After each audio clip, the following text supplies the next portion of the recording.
Friends, કેમ છો બધા? માહિર સ્વીચ કિચનમાં તમારું સ્વાગત છે. ફ્રેન્ડ્સ, આજે હું તમારી જોડે શેર કરવા જઈ રહી છું કેટર્સવાળા બનાવે એવો મિશ્રી મોહનથાળ. તો સૌથી પહેલાં મેં ધાબો જઈએ 1 વાટકી લોટમાં, અને એને આપણે ચણ મોડમાં ઝીણા લોટનું જ છે, અને એને આપણે કરી લેવાનો છે આવી રીતેથી. એટલે આ રીતના આપણે મોહનથાળનો ધાબો કરી અને ચાળી અને રેડી કરેલું છે.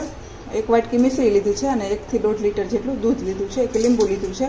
તો સૌથી પહેલાં આપણે મોહનથાળ બનાવીશું, અને એ આપણે લાઈવ મોહનથાળ હોય એ રીતનો લચકો મોહનથાળ બનાવવાનો છે. સૌથી પહેલાં મોહનથાળના આપણે જે લોટ શેકી ઘી એડ કરી અને લોટ શેકી લઈશું.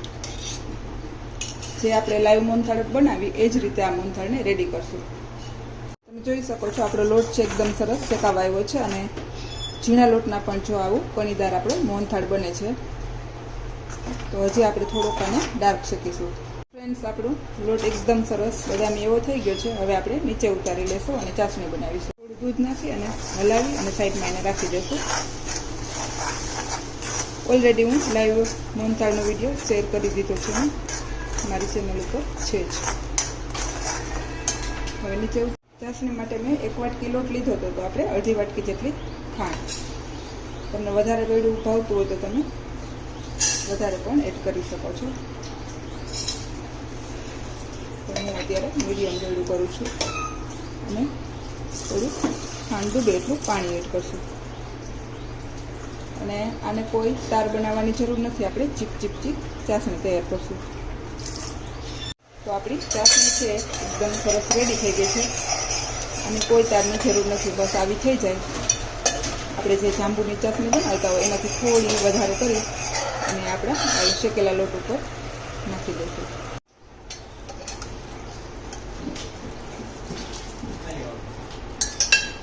અને હવે આપણે હલાવી લઈશું.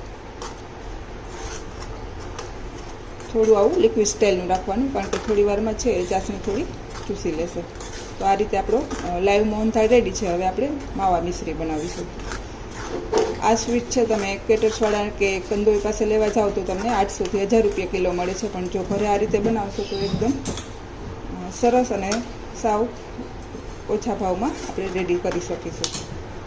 હવે મિશ્રી માટે આપણે જે દૂધ લીધું છે 1 લીટર, એને આપણે એક વાસણમાં, જાડા તળિયાવાળા વાસણમાં લઈ લેવાનું છે અને ઉકળવા મૂકી દેવાનું છે. આ રીતે દૂધ ઉકળવા માંડે એટલે જો તમારી પાસે નાનું લીંબુ હોય તો આખું લેવાનું. મારી પાસે મોટું હતું, અડધું લીંબુ લીધું છે, અને એમાં આપણે 1 લીંબુના રસ જેટલું પાછું પાણી એડ કરવાનું છે, અને થોડુંક આમાં એડ કરતું જવાનું છે.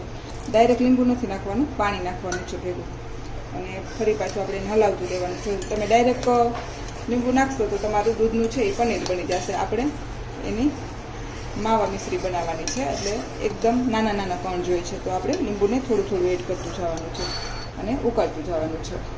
તમે જોઈ શકો છો આ રીતે આપણે થોડી આવી કણી સ્ટાઇલની જે દૂધમાં મળે છે આ રીતનું આપણે રેડી થઈ જવું જોઈએ. તો એક યારે લીંબુ એડ કરી દેશો તો એ પનીર બની જશે. તો આ રીતે આપણે દૂધ સાવ બળી અને રબડી સ્ટાઇલનું થઈ જાય ત્યાં સુધી એને બાળી લેવાનું છે.